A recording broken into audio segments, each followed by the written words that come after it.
Please welcome to the stage Kim Larson, Bridget Dolan, Miss Louie, and Tim Sauvé.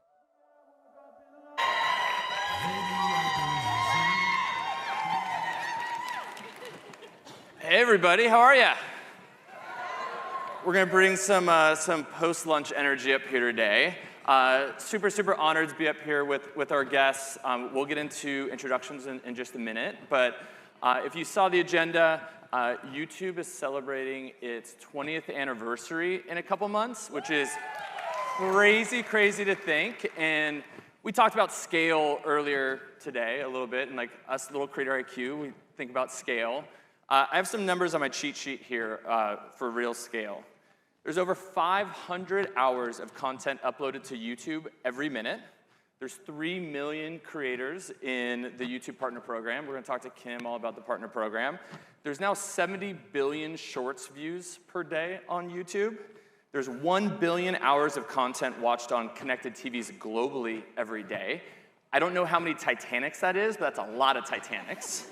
And most importantly, YouTube has paid out over $70 billion to creators and artists in the past 3 years alone, which is, yeah, round of applause. So we're gonna talk about all that and a lot more, but let's get our panelists introed. Hi everyone, my name is Erica, and I've been a YouTuber for 13 years. I started back in 2011 as a college student, making style content from my dorm room. And then I quickly went into the corporate world, where for 6 years I was making YouTube content, going to work, sacrificing so much, making $0, but loving every single second of it. Then in 2017, I got my big break, solely from just dropping affiliate links into the description boxes of my YouTube videos. I was able to quit my job and liberate myself from that. Then the next couple years, I had really great year-over-year growth, things were going well, and then 2 major things happened in my life that changed the trajectory of everything. The first is I became a mother. Thank you. I was told my entire life I would never be able to bear children, and boom, the miracle of my child happened. And then the second is I survived a really bad divorce. So even though I've been doing this for 13 years, I literally have never had more focus, passion, and purpose in my channel than right now in this seat. So now myself and my channel, my business are going through a rebirth together, but I'm also ready to scale and do new revenue streams to really blow my business up. So, yeah. Amazing. Thank you. Bridget? Hi, everyone. I'm Bridget Dolan. I'm the Managing Director of YouTube Shopping Partnerships. And I get to work with creators, I get to work with brands, I get to work with platforms, so I kind of get to work with everybody, which is the most fun, and bring it all together and help creators build their businesses on YouTube using their brand. My background is primarily was in retail and kind of the intersection of retail and technology, but primarily, or I was at Sephora for 20 years. It was a kindergarten program they started. It was really interesting. No, I'm actually 94. Just invest in good skincare. That's my advice. But yeah, so I really love, I was brought over to YouTube to help build shopping. And partially because when I was at Sephora, I was kind of pounding on YouTube Store, like, why are you not building this? And so Neil Mohan, who's now the CEO, wasn't then, called me and was like, hey, you've been really pounding on our door. Why don't you come and build this for us? And I was like, Coach, put me in. Like, I'm here. I'm so excited about it. And so that is what I'm doing. It's a lot of fun. Cool. And Kim? I'm going to make this really short and sweet. My name is Kim Larson. I have the best job in the world. I run the creator and gaming team at YouTube. Cool. All right, you said you're going to keep it short, but you've been at YouTube and Google for 13 years, so you are an OG. I'm also there. 94. Yeah, also 94. We're all 94 on stage. What do you think has remained constant or true with YouTube in those 13 years, and what's been the biggest change you've seen in that time? Well, what's constant is that YouTube and creators are really synonymous. Creators are the lifeblood of the platform, the lifeblood of the business. That is not going to change, and it's probably only become more true. We were the pioneers of monetization, and it is our job to make YouTube the most rewarding platform for creators. And we think about, obviously, rewarding in the financial sense, but also in the sense of community and fandom that you can develop, the nature of the innovation and technology that we have to build creator businesses. So that's what definitely has not changed. What has changed is, look at this. Look at the ecosystem that sits around creators and the number of partners in here. It's one of my most fascinating parts of my job is to lead the ecosystem, the partners that sit around creators. And man, I cannot keep up with it. Everything is constantly changing. And if you're a creator, you can't keep up with it. So there you have it. Great. Ms. Louie, so creating content on YouTube is a key part of your business. Can you talk a little bit how it's YouTube's core to your business strategy? Yeah, so YouTube is my origin story. I've been all in since day one. And the unique thing about YouTube is I've been able to cultivate an audience that's so reflective of me. So other 25 to 45-year-old women that seek personal excellence, not only in how they look, but also their inner development. So this is an audience that's so hungry for deep connection, but they also have longer attention spans. They're willing to invest the time to really learn something and develop themselves. So that's like the purpose side, but for the business side, I was literally able to go full-time off of AdSense, affiliates, and sponsorships. So YouTube has the ability to have a nice mix of stable income, so you can stay in the game to really thrive and grow as a creator, which is so key. You're not always in desperation mode. And then, as I mentioned, I'm ready to launch product and do deeper memberships. I have a stable foundation to build upon. So I just really feel grateful that all that sacrifice that I put into it, I was cultivating my dream avatar. I already got my community, and when I'm solving my problems, I'm also solving theirs. So I just think every single incremental time I've leveled up, I never had to go backwards or sacrifice or betray my integrity to do so. And I think that's what makes YouTube so unique, is that, yeah, you got virality, yeah, you can make great money, but you're also building a personal brand that's gonna be really priceless down the road. So Bridget, you touched on your run at Sephora, 20 years. You underselling that you built a multi-billion-dollar e-commerce brand. We're going to get into YouTube shopping a bunch, but can you talk a little bit about that journey and really how those learnings applied to your role at YouTube? Sure. Yeah, I don't think it was only me who built that, but anyway, it was fabulous. I was there really from the early days, and I think one of the things that both Sephora and I kind of really went for was innovation and trying new things, so much so that they let me build an innovation lab. I was like, really? That's a real job? They were like, okay. So there you have it. But my early roots were in marketing and digital marketing. And at the early days of social media, I don't know if anyone remembers this, but there was like a wall with your brand's name, and people would just write things on it. And that was social media. And I would go do my day job and then go home at night and answer the questions of all of the customers and all the clients, because I couldn't leave them unread. And that was the beginning where I just kept innovating and developing any way I could to build this beauty community. All of these clients had all these questions, and what I found was they wanted answers from Sephora, but they really wanted answers from each other and from YouTube experts. And so that's when I saw the power of YouTube. YouTube early on had all these how-to videos, and beauty was like the #1 how-to. This is like 2008. And I remember being shocked by that beauty was so big on YouTube. And so I was able to start the social media team and build a beauty community and start and try all these things. And again, I think the power of viewers or shoppers wanting that social proof from each other or from a normal person that would say, okay, great, a makeup artist can do this, or okay, great, someone who works in a Sephora store can tell me about this. But when I'm watching someone demonstrate this product or talk about their passion and have it go from the before to the after, then that makes me have the confidence I can do it too.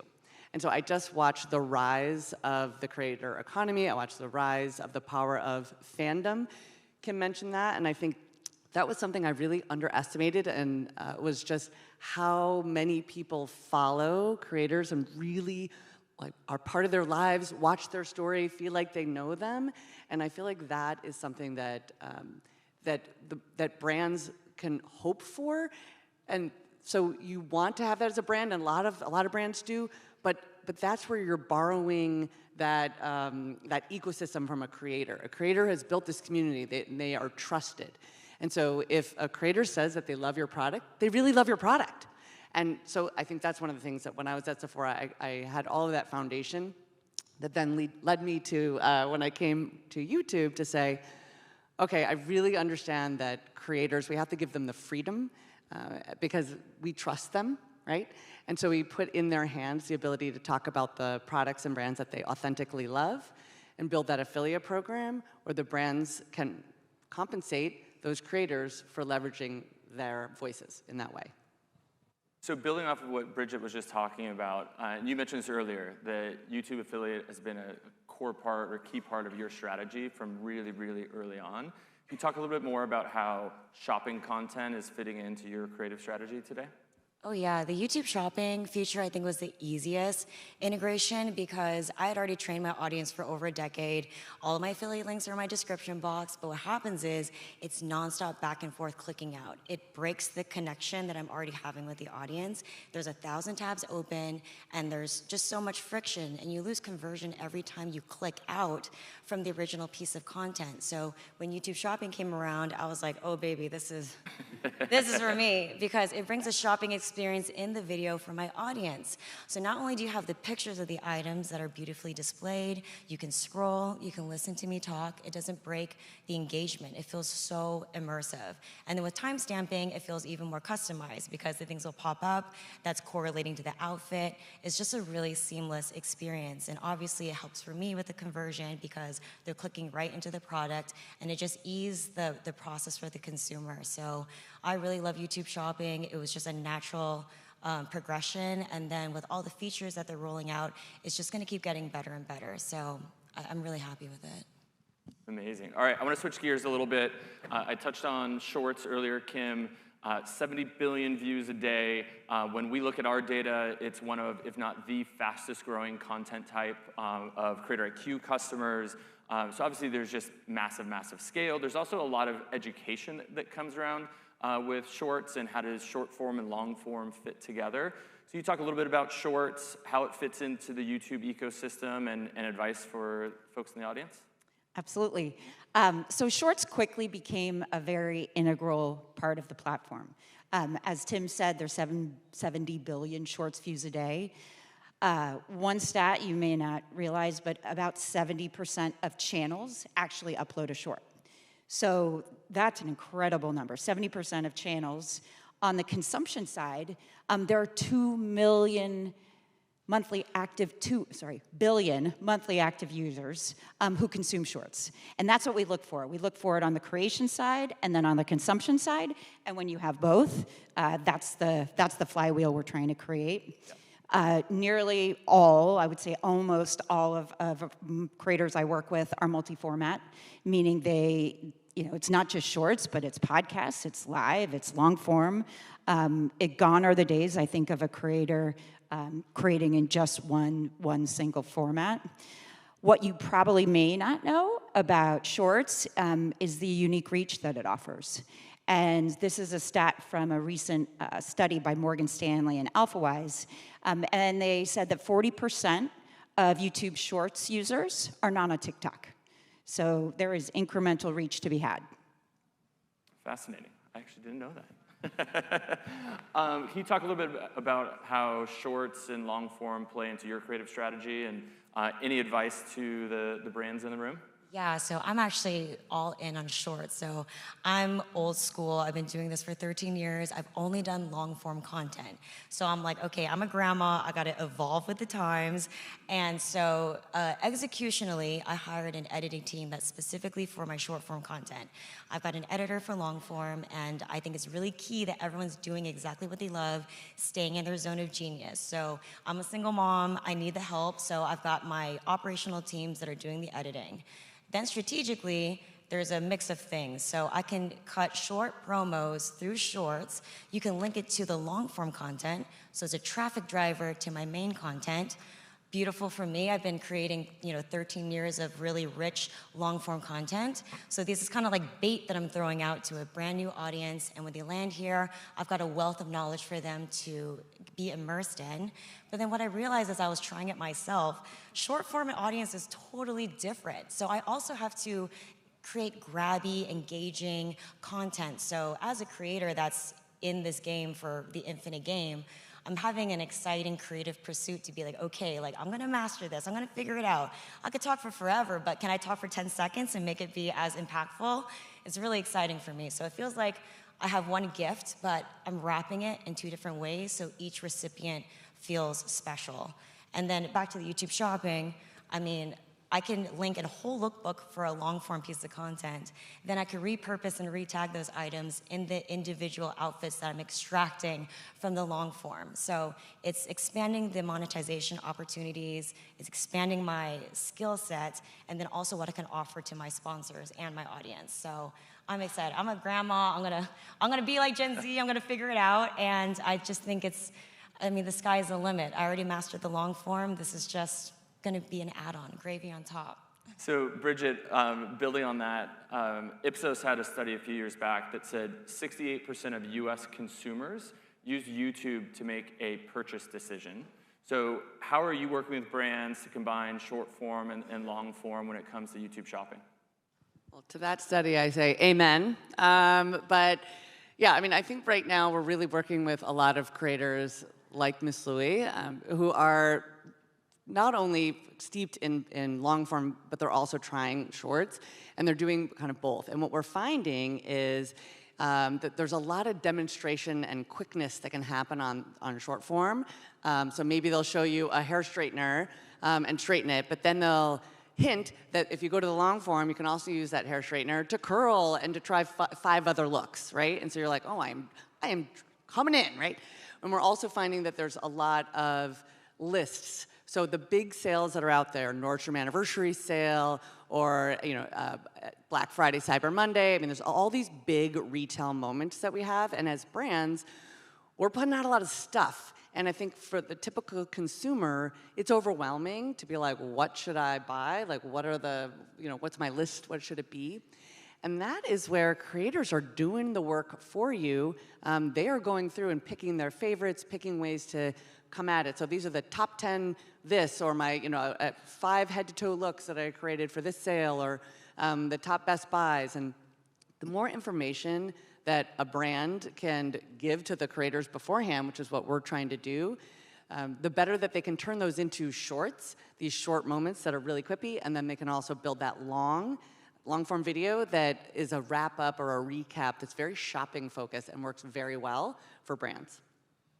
So, Kim, if the audience reads our 2024-2025 trends report, shameless plug, you'll see that the 2 main pain points that most people have in this room are around measurement and brands finding the right creators. And we actually see creators say that one of their biggest pain point is finding the right brands to work with, right? So if these are still 2 big challenges, but are kind of core to our business, what advancements is YouTube making on the measurement front, the vetting front, the creator discovery front?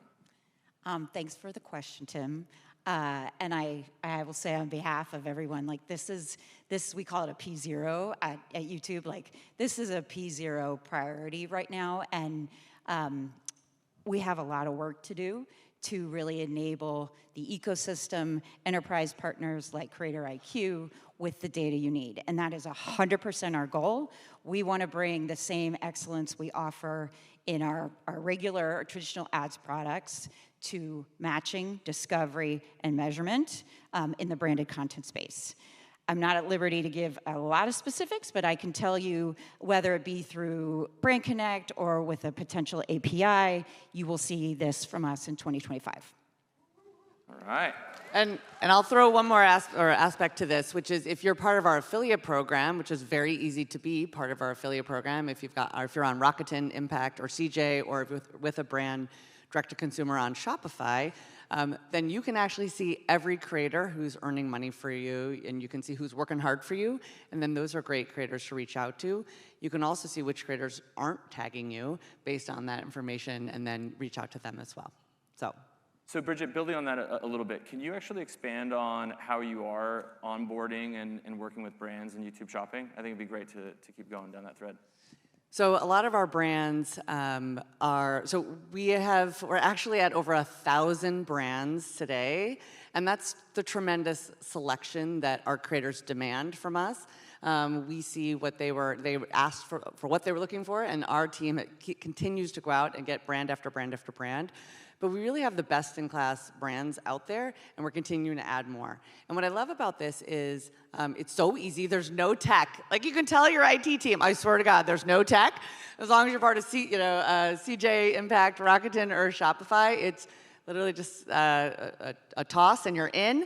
But what I love about it is, as a recovering marketer, what I love about it is there's so many ways that you can use our program to boost when you've got something big going on. So if you have a big sale coming up, if you have a new product launch, if you're trying to highlight a category, anything that you're doing, you basically you tell our team, and we get the word out to all the creators. You can gift them, you can give us promo codes unique for certain creators, you can boost the commissions or increase your cookie window. All of this will break through and get those moments that you want to be big, really get creators talking about it early and get creators excited about what you're excited about. So I think when you layer those moments of something for the viewer, something for the creator, there'll be something for you. It's going to work out. So, Kim, I think you set a pretty unique perch, and you see a lot of trends, a lot of movements that are happening on YouTube.